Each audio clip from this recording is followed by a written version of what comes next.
Well, for more, financial columnist Taha Ervas joins us now live in the studio. Thanks so much for coming in. You're talking now about major powers opposing this move by the United States. China, Japan, Turkey, India.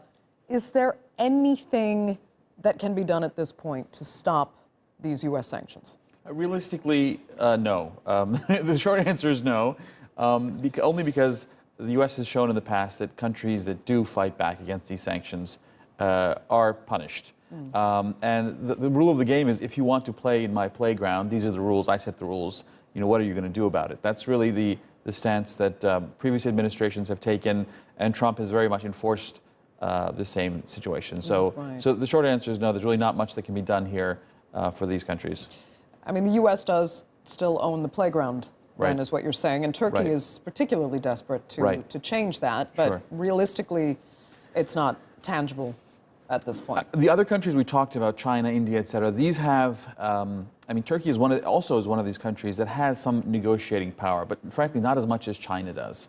Obviously, if the Chinese say, listen, we need this Iranian oil, we're going to get it no matter what, so we can either do it, your way or our way.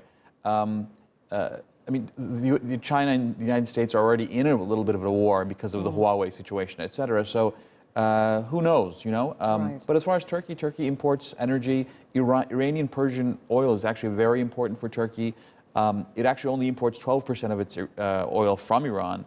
But having said that, it's a very specific type of oil. The Saudi and UAE oil is not the same. It's a much lighter oil. This is very heavy. It's used for asphalt in Turkey. It's used for a lot of other... And Turkish refineries are set up because of the Obama administration's, the nuclear deal with Iran. Turkey thought, okay, that's it, no more sanctions on Iranian oil. We're going to be good for the future here, and they invested heavily, billions of dollars, into refineries that could refine Iranian oil. And now things have changed.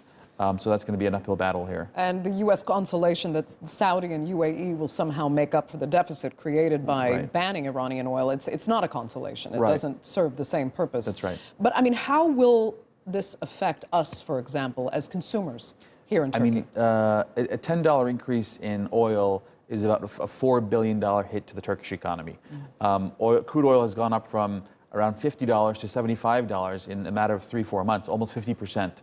So when these sanctions, now that they've begun to kick in, when they we actually feel the pinch from that, it will hurt consumers, obviously. The one thing what's ironic in all this is people think that because the sanctions will come out, that Iranian oil will no longer be sold. That's unfortunately not the case in the matter of any type of sanctions, because smugglers always find a way. So I wouldn't be surprised if the Saudi or UAE oil comes back to many parts of the world, from Iran, via Iran, because I mean, now what's going to happen is there will be middlemen between the consumer and Iran, and they'll be taking a large part of this money, and the regime will probably not be very much affected by this.